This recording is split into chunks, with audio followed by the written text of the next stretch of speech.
पर्यंत म्हणजे स्टेजवरती तुमचं रूप आम्हाला दिसावं अशा प्रकारची देवाकडे प्रार्थना करतो आणि बरीच भाषणं होते. मी थोडक्यात थांबवतो. जय हिंद, जय महाराष्ट्र. यानंतर माननीय सुनीलजी तटकरे यांना विनंती, त्यांनी अशोक मामांविषयी आपलं विचार व्यक्त करावे.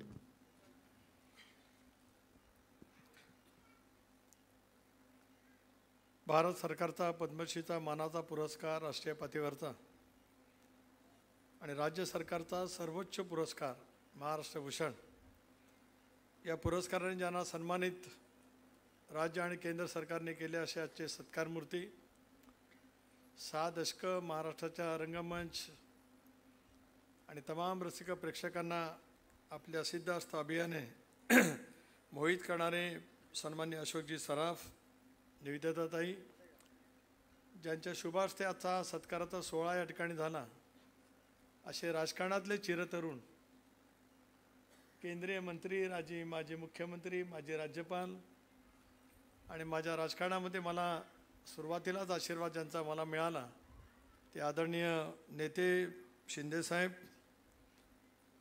नव्या मुंबईचे खरेखुरे दादा,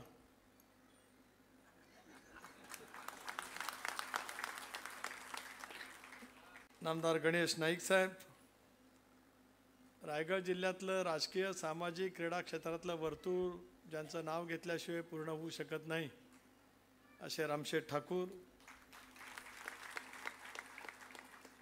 म्हटलं तर कलाकार, म्हटलं तर राजकारणी, म्हटलं तर कामगार नेता, सगळी रूपं ज्यांच्या अंगाभोवती भिनलेली आहेत अशा आजच्या कार्यक्रमाचे आयोजक महेंद्रजी घरत, सौभाग्यवती, समोर बसलेले सर्व क्षेत्रातील मान्यवर, पत्रकार मित्र, वाहिन्यांचे प्रतिनिधी आणि अभूतपूर्व संख्येने आज अशोकजींना अंतःकरणापासून शुभेच्छा देण्यासाठी उपस्थित असलेले माझ्या तमाम रसिक प्रेक्षक बंधू भगिनी आणि सहकारी मित्रांनो,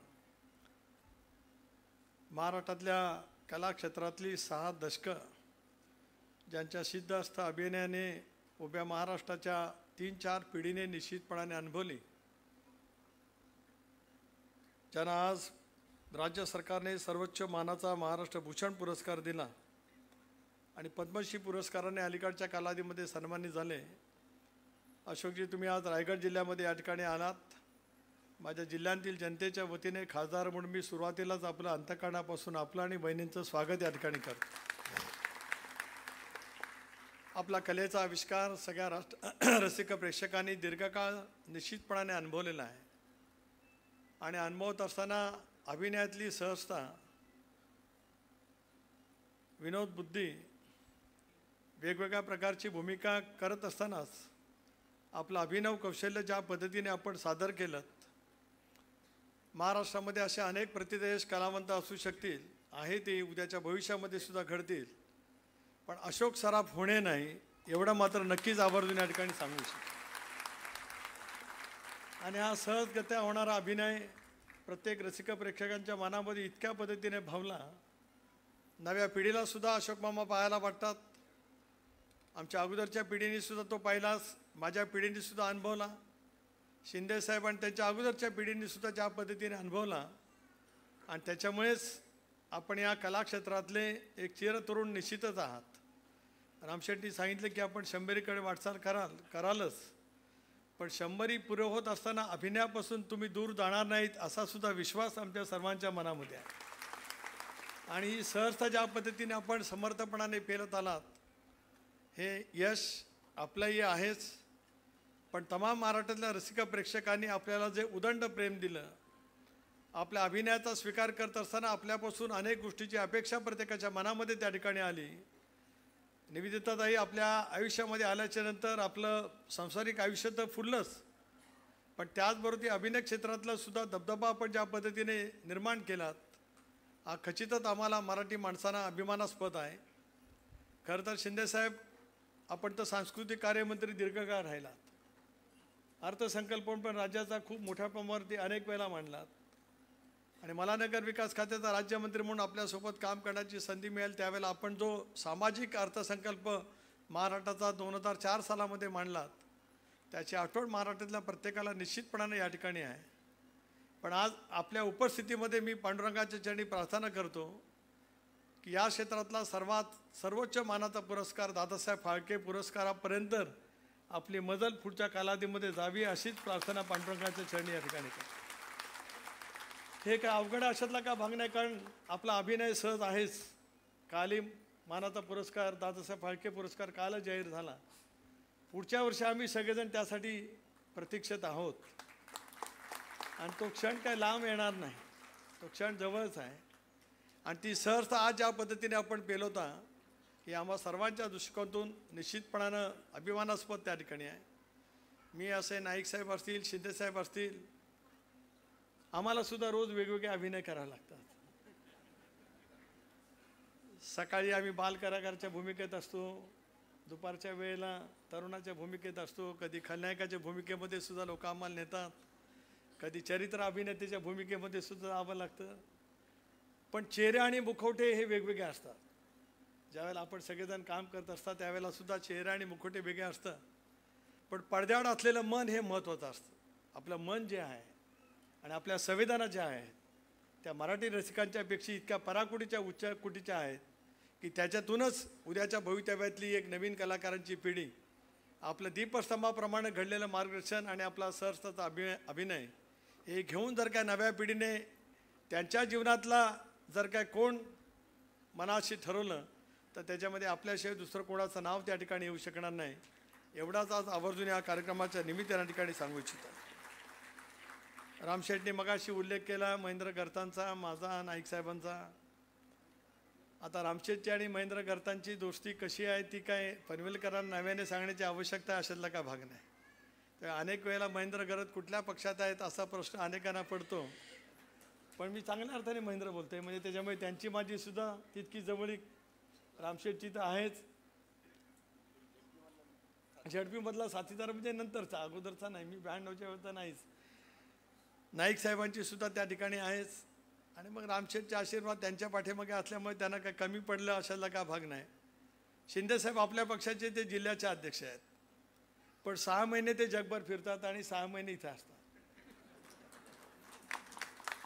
राष्ट्रीय पातळीवरचा कामगारांचा नेता, आंतरराष्ट्रीय पातळीवरचा कलाकार तर आहे सगळीकडे, पण त्याने आज नाईक साहेबांना आणि मला या ठिकाणी सन्मानित केलं ते सुद्धा शिंदे साहेबांच्या हस्ते. त्यामुळे आजचं व्यासपीठ काय आज अशोकजी आपण इथं असल्यामुळे मी काय बोलणार नाही, पण भाजप, राष्ट्रवादी काँग्रेस आणि काँग्रेस एका व्यासपीठावरती आणण्याची किंवा अकाउंट करू शकतो ते महेंद्र करतील.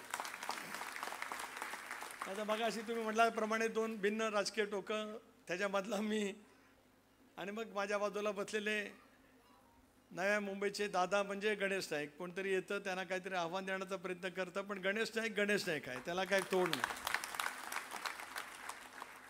आणि त्याच्यामुळे आपला सुद्धा प्रवास दीर्घकाळ एकत्रितपणाने झालाच.